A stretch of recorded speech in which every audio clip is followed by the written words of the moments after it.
আসসালামু আলাইকুম দর্শক।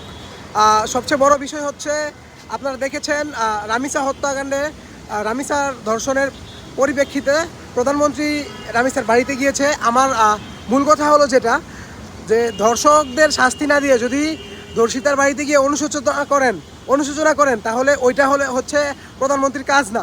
প্রধানমন্ত্রীর কাজ হচ্ছে ধর্ষকদের ধরে বিচার করা।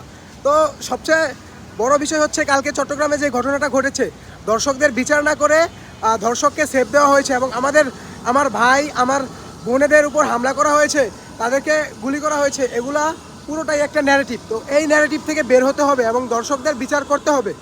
এই বাংলার জমিনে দর্শকদের এমন বিচার করতে হবে যে বিচারটা মানুষের চোখে থাকবে এবং মানুষের চোখে লেগে থাকবে, যার কারণে কোনো ছাগল পাগল আর যেন ধর্ষণের দিকে মানে এগিয়ে না যেতে পারে।